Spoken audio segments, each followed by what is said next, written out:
확보했는데 바로 뒤돌아서 죽으면 안 된다 이러니까 이거 정신 나간 소리 한 거예요. 그게 왜 그렇게 중요한 고백이냐, 베드로의 고백이 왜 그렇게 중요하냐라고 하면 제자들 중에 예수님을 랍비가 아닌 무엇으로 메시아로 보는 시각의 전환이 일어난 사건이에요. 근데 얼떨결에 얘기해 놓고도 이해를 못하는 거예요. 그러니까 예수님께서 랍비가 아닌 무엇으로서 얘기하시겠어요? 그리스도로서 얘기를 하죠. 그 얘기가 뭐예요? 내가 내 교회를 이 반석 위에 세운다. 그건 하나님만 하실 수 있는 얘기예요. 좀 이게 좀 정리가 돼야 되는. 내가 내 교회를 이 반석 위에 세우는데 음부의 권세가 이기지 못할 거다. 이건 누가 할 수 없는 얘기, 랍비가 할 수 없는 얘기예요. 이건 메시아만이 할 수 있는 얘기예요.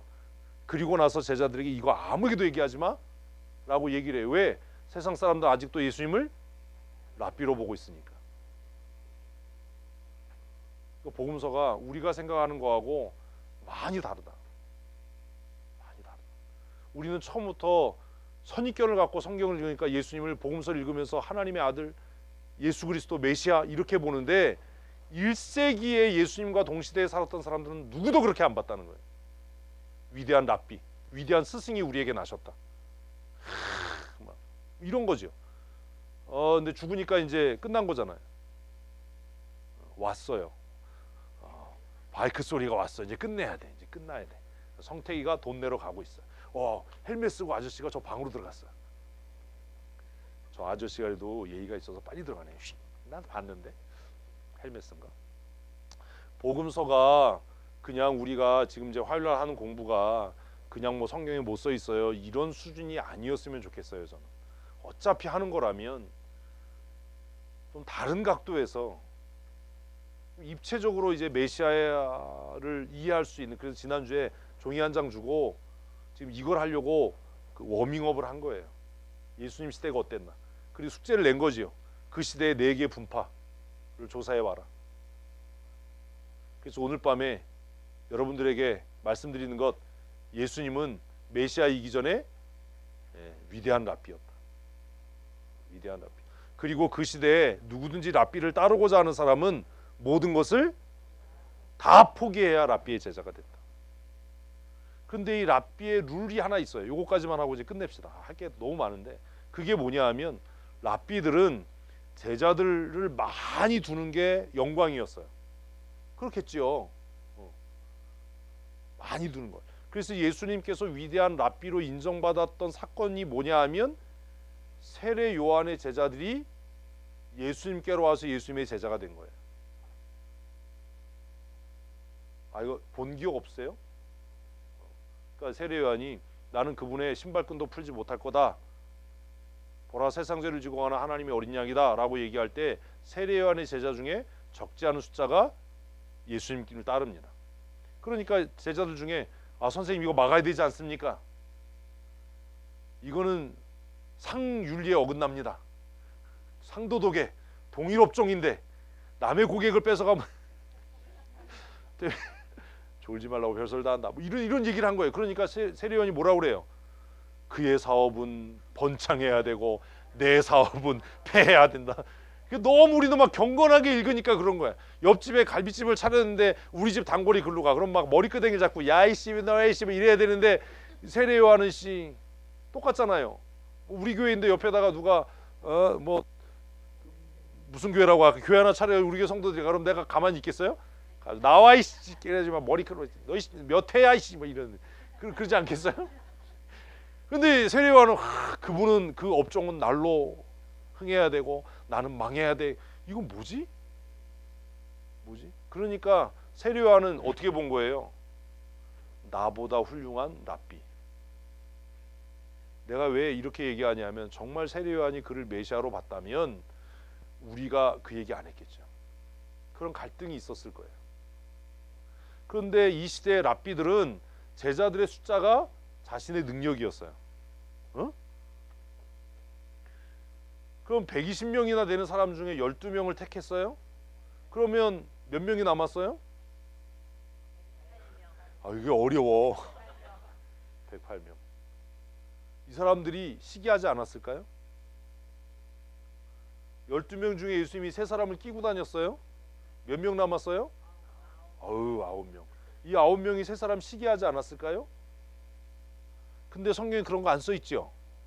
왜 안 써 있죠? 그치, 이제는 이경원 선생님 눈치가 빨라. 이게 당연했던 거예요. 그 당시에 랍비들은 많은 제자들 가운데 특별히 따로 제자들을 세워서 훈련하는 게 보편적인 관례였어요. 그러니까 예수님의 제자들도 예수님을 랍비 중에 하나로 봤으니까 예수님이 어디 갈 때 새 따라와 그러면 그걸 당연하게 받아들인 거예요. 다음 셋은 난가? 이게 아니고. 그래서 그 당시에 랍비들의 문화 중에 아주 독특한 것은 될 놈들, 똘똘한 놈들, 내 이 지식을 이어갈 놈들. 응? 그래서 우리 명창들이 이제 제자들 키우잖아요. 문화생들. 어? 그래서 뭐 누구한테 뭐 사사했다 뭐 이런 거 하잖아요. 그것처럼 능력 있는 사람들을 뽑았어요. 그래서 이런 것들을 봐도 아, 예수님이 그 당시에 랍비들이 했던 일반적인 틀을 벗어나지 않았다라는 것들을 우리가 알게 되는 거예요. 그래서 셋만 데리고 다니는 것들에 대해서 우리가 이해를 그냥 예수님이가 그러셨을 거야 뭐 이러잖아요. 그거 아니다. 그래서 제가 우리 교회에서도 그 얘기 했어요. 교회를 건강하고 든든하게 세우기 위해서는 때때로 유대의 랍비들이 그렇게 했던 것처럼 많은 따르는 추종하는 무리들과 그 가운데 선별된 제자 그룹이 있어야 되고, 그리고 그 제자 그룹 가운데서도 그 사상을 유지하고 계승하고 발전시켜 나갈 핵심 멤버가 있어야 한다. 그래서 예수님이 12명 중에 세 사람을 뽑은 거예요. 누구요? 베드로, 야고보, 요한. 그래서 이 사람들이 정말 예루살렘 초대교회의 기둥이 된 거죠. 기둥이 됐어요. 야고보는 가장 빨리 순교했고요. 베드로는 예루살렘 교회를 정말 든든히 세워갈 뿐만 아니라 유대인들의 도전을 막아냈고, 그리고 유대 사회에 그리스도를 통한 하나님의 나라가 강력하게 확장되는 역할을 했고요. 요한은요, 마지막까지 살아남아서 예수님의 다시 오심에 대한 약속을 기록하는, 그래서 교회가 흔들리지 않게 되는, 하나님 나라의 소망, 예수님의 재림에 대한 소망이 없다면 어쩌면 기독교는 소멸됐을지도 몰라요. 주 70년 이후에 초대교회가 극심한 박해를 받고 많은 순교자를 내면서도 그들이 견디고 버틸 수 있었던 이유가 뭐예요? 하나님 나라의 소망이에요. 주님 곧 오신다. 주님 곧 오신다. 그래서 1세기 교회 성도들은 어떻게 인사했어요? 마라나타. 그건 아는데 씨. 마라나타. 주님 곧 오신다. 그러니까 견뎌야 된다. 주님 곧 오신다. 그러니까 변질하지 말아야 된다. 그렇게 인사하고 서로를 격려한 거예요. 낙심하려고 해도 주님 곧 오신다. 주님 오실 때 어떻게 하려고 그러냐? 그래서 모일 때마다 마라나타. 주님 곧 오십니다. 그 일을 했던 게 요한이라고요. 요한. 그래서 예수님께서 세 명의 제자들을 데리고 이렇게 다닐 때도 제자들 사이에서 갈등이나 다툼이 생기지 않았던 것은 그 당시에 예수님만이 아니라 모든 랍비들이 그렇게 했기 때문에. 예수님이 그냥 뭐 생뚱맞게 사회의 배경이나 문화적인 배경 아무것도 없이 그냥 어느 날 갑자기 나 메시아야 이렇게 나타나서 하나님 나라 운동, 메시아 운동을 한 게 아닌 거예요. 예수님이 메시아로 인정된 것은 십자가의 죽으심과 부활하심이에요. 그래서 복음서에도 보면 예수님께서 십자가에 죽으셨을 때 백부장이 그의 죽음을 보고 이는 참 하나님의 아들이었다라고 고백하는 장면이 나와요. 그리고 예수님이 부활하시고 성령이 제자들에게 임했을 때 그들이 비로소 권능을 받고 나가서 예수가 주 되심을 증거하기 시작한 겁니다. 그래서 예수님 시대를 깊이 이해하려면 뭘요? 랍비 제도. 그 랍비라고 하는 것이 그 사회에 어떤 영향을 미쳤는가. 그 유대 사회가 끝까지 망하지 않고 견딜 수 있었던 것은 랍비 때문에. 지금도 랍비들은 굉장히 존경받죠. 그 자기 부모 사진은 집에 안 걸어놔도 유대인들은 이 랍비들의 사진을 걸어요.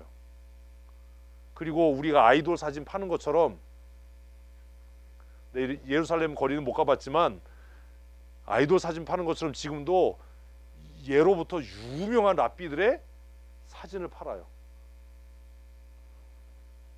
이런 거. 나도 그런 사진을 좀 많이 찍어 놓으려고 그래. 그래서 그걸 사요, 돈 주고. 사람들이 지금도. 그래서 집에 걸어놓고 추앙하고 존경하고, 그리고 얘기할 때 뭐라고 그래요? 어느 랍비께서 말씀하시길. 미슈나를 얘기합니다. 어느 랍비께서 이렇게 말씀하셨다. 그리고 이 랍비 제도가 할 얘기가 너무 많은데, 정말 중요한 게 뭐냐 하면, 우리는 성경이 구전됐다라고 해서 정확하지 않을 거다라고 생각하잖아요. 이게 그렇게 생각 안 하나 보다. 문서로 남기는 게 정확합니까? 구전이 정확합니까? 구전이 더 정확해요. 문서로 남으면 어떤 위험이냐? 왜 유대인들은 절대로 경전을 문서로 남기지 마라라고 하는 규정을 만들었냐 하면, 랍비들은 이런 겁니다. 문서로 써요. 그런데 어떤 사람이 실수로 썼어요. 혹은 또 악의를 가지고 악의적으로 변질시켜서 썼어요. 그러면 그 문서가 뭐가 되죠? 시간이 지나면 진실로 받아들여져요. 문서로 기록됐으니까. 그리고 이 당시에 문서를 사서 읽을 수 있는 사람의 숫자는 제한돼 있죠. 극소수죠. 구전은요. 다 알아요. 그리고 한 사람이 틀리게 외웠어도 여러 사람이 다르게 외우고 있으면 그게 맞는 거예요. 자, 다시 물을게요. 문서로 기록된 게 정확해요? 구전이 정확해요? 이제 이해가 되세요? 그래서 랍비들은 문서로 만들지 마라라고 얘기하는 거예요. 우리는 이런 편견을 갖고 있어요. 문서가 더 정확하지. 아니에요. 회의록도 그런 거예요. 그래서 임원들 중에 회의록 서기가 굉장히 중요한 겁니다. 나중에 싸움이 일어나면 뭐가 관건이에요? 회의록이 뭐라고 써졌느냐가 관건이지, 누가 뭐라고 얘기했느냐는 아무 의미 없어요. 총회도 그래요. 그래서 회의록을 채택하기 전에 꼭 검사를 하는 거예요. 응? 그러니까 뭐 개인적으로 말할 때 내가 뭐 그렇게 할게 다 그랬어. 문서로 안 남겼어. 회의록을 안 썼어. 나중에는요. 회의록 뭐라고 썼나 봐. 그래서 법적인 효력을 갖는 건 뭐예요? 종이에요. 회의록. 유대인들은 이걸 알았어요. 문서가 갖고 있는 파괴력. 그래서 문서로 남긴다는 건 권력 집단이잖아요. 지금은 아니지만 이 당시에는 문서로 남긴다면 권력 집단이잖아요. 문서로 남겨서 그게 기정사실로 받아들여지면 진리는 묻히고 뭐가 남아요? 권력 집단의 이익이 남는 거예요. 그래서 유대인들은 모든 율법을 문서로 기록하지 마라 라고 규칙을 정했어요. 그리고 문서로 기록하지 않는 대신 뭐 한다? 구전으로 남긴다. 그래서 내 제자가 120명이야. 그럼 이 120명은 똑같은 계명을 다 외우는 거야. 토도 안 틀리고. 근데 어떤 사람이 악한 마음을 먹고 다른 걸 막 퍼뜨려. 그래봐야 효과가 없어요. 왜? 119명이 똑같은 얘기 하거든요. 어떤 게 더 안전해요? 유대인들은 그래서 구전에 의해서, 그래서 우리가 이런 것들을 모르면 구약 성경이 구전에 의해서 쓰여졌으니까 부정할 거 이렇게 생각한다고. 신약 성경도 예수님이 죽고 나서 한참 후에 구전으로 쓰여졌으니까 변질됐을 거야 라고 생각한다고요. 근데 우리 생각이 틀린 거죠. 그래서 유대 사회에 랍비가 정말 큰 영향을 미친 거예요. 그래서 랍비가 여러 명 있어도 정말 핵심적인 가치에 대해서는 모든 랍비가 같은 얘기를 하지요. 그럼 랍비 한 사람이 120명의 제자를 뒀다고 생각해 봅시다. 그러면 진리가 왜곡될 가능성이 적어지는 겁니다. 수많은 사람이 암송하고 있으니까. 수많은 사람이 글을 접할 수는 없어도 매일 들은 이야기를 다 외우고 있으니까. 그래서 이게 처음에는 유대 문학을 공부하거나 이러면 왜 구전을 했을까? 왜 이걸 문서로 남기지 않았을까? 문서가 갖고 있는 파괴력을 알았기 때문이에요. 그러니까 임원회도 그렇고 총회도 그렇고 그런 거예요. 회의할 때 뭐 별별 얘기 다 해요. 그런데 회의록 서기가 다르게 써. 그런 일이 많아. 정말 다르게 써요. 어? 그러면 들은 사람들은 다 알잖아요. 우리가 그렇게 결의 안 했는데. 그거 안 써줘요. 뭐가 힘이에요? 문서요. 그래서 회의 끝나면 반드시 뭐 해야 돼요? 회록 채택을 해야 돼요. 그래서 처음부터 읽어야 돼. 회록 서기는 나와서 처음부터 쫙 읽어야 돼요. 그 읽고 듣다가 잘못된 게 있으면 의장하고 손 들고 그때 아까 그거 그렇게 결의 안 했는데 회의록 그렇게 써져 있는데 뭡니까? 라고 해서 그 자리에서 수정해야 돼요. 그리고 수정된 것에 노회장 서기 도장 찍고 노회장 도장 찍고 회록 서기 도장 찍으면 그게 법적인 문서가 되는 거예요. 그거 못 바꿔요. 근데 이제 우리는 통상적으로 귀찮으니까 회록 채택은 임원회에 맡기고 이러면 임원들이 나쁜 마음 먹으면 다 해먹을 수 있어요. 만약에 이런 거예요. 우리가 회의를 했어요. 회의를 해가지고 우리 노예회관이 있어. 근데 임원들이 나쁜 마음 먹어가지고 노예회관을 팔기로 했다라고 회의록에 썼어요. 그 도장을 찍었어. 회원들이 아무리 아니라고 해도 매각해야 돼요. 왜? 그게 법적인 효력이 있으니까. 그래서 유대 사회에서 랍비들은 이런 것들 때문에 구전을 해야 된다. 모든 사람이 정보를 다 가질 수 있도록 다 외워야 된다. 그래서 우리나라 역사도 보면 정권을 뒤집어 엎거나 뭐 할 때 뭐 했어요? 노래. 애들한테 동네에서 노래. 그런 거예요. 그래서 나라가 뒤집어지는 거야. 목자성의 사람이 정권을 잡아 뭐 이런 거죠. 성경적으로 이 시가 정말 이게 훌륭한 성이에요. 응? 나무 십자가에 사람의 아들이 달려 죽었으니 메시아가 나올. 또 자다가 또 이것만 보고 또 이렇게 말을 퍼뜨리는 거야. 응? 이제 만약에 지금 임금이 뭐 최씨다. 네. 앞으로 이 나라를 구원할 임금은 나무 목자에 그래서 나라를 엎은 일들이 우리나라에도 있잖아요. 동요, 구전, 이야기들이. 성경이 그런 배경을 갖고 있어요. 특별히 이제 1세기에 예수님 시대에 이 랍비가 얼마나 중요한 역할을 했나. 그 랍비 중에 복음으로 돌아온 사람들이 한 역할들이 굉장히 커요. 초대교회. 그래서 예수님께서 그것을 뭐라고 얘기했냐면 서기관으로 예수의 제자된 사람들은 창고에서 옛것과 새것을 그 얘기예요. 강력하다. 이런 게 이해가 되면 이제 복음서가 비로소 이해가 되기 시작하는 겁니다. 성경이 일단 지적으로 깨달아지는 단계까지 가야 돼요. 저는 이걸 혼자 했는데 여러분들은 이렇게 앉아서 편안히 들으니 재미도 있고, 난 맨 처음에 공부하면서 도대체 이해가 안 돼서 근데 그런 거예요. 제가 더 이익이에요. 왜냐하면 누가 가르쳐줘서 배운 건 장담하고 일주일이 안 가요. 뭘 듣긴 들었는데 이게 안 돼.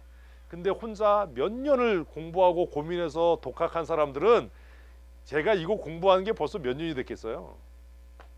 수십 년이 지나도 밤새도록 또 얘기할 수 있어요.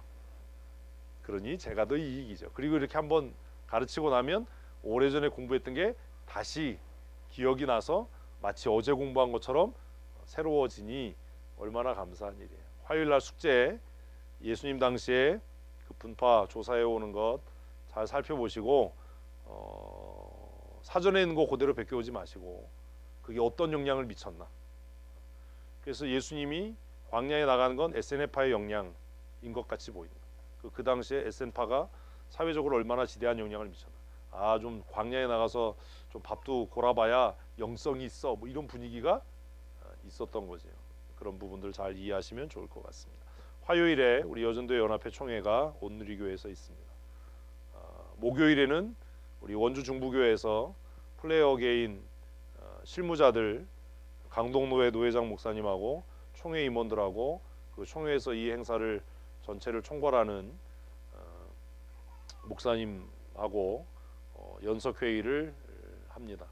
위에서 함께 기도하실 때 이 플레이 어게인 기도 운동을 위해서 기도해 주시기 바랍니다. 이진동 선교사님 오전에 기도하면서 말씀했는데 잘 귀국하셔서 자가격리 2주 하게 됩니다. 건강하게 자가격리 잘 마칠 수 있도록 기도해 주시고요. 개혁순 권사님 허리 수술 시술하시고 회복 중에 계시는데 건강할 수 있도록 기도해 주시고, 우리 김주희 집사 계속 힘들고 좀 어려운 상황인데 기도하실 때마다 함께 위에서 기도해 주시기를 부탁을 드리겠습니다. 매주 토요일에 9시부터 우리 점심 식사 시간까지 예배당 공사 현장 청소하고 정리하는 일들을 앞으로 몇 주간 계속 하려고 합니다. 마음에 감동되시는 분들은 오셔서 함께 동참해 주시고, 버려야 될 쓰레기 양이 엄청 많은데 정리를 좀 잘 할 수 있도록 그렇게 협력해 주시기를 부탁을 드리겠습니다. 4월 달부터 우리 봄 신방이 있습니다. 진장님들은 신방 일정을 빨리 정해 주시기 바라고요. 또 우리 건축 헌금, 건축 적금 작정해서 납입하는 일들을 진행하고 있는데 우리 진장님들을 중심으로 진별로 건축 적금 잘 기도하시면서 작정하시고, 또 예배당 공사위에서도 물심양면으로 헌신해 주실 수 있기를 부탁을 드리겠습니다. 봄노회 끝날 때까지 제가 굉장히 좀 바쁘고 분주하고 회의가 지금 계속 있는데 제가 또 건강 관리 잘 할 수 있도록, 또 감정 관리도 잘 할 수 있도록 위에서 함께 기도해 주시기를 부탁을 드리겠습니다. 기도하겠습니다.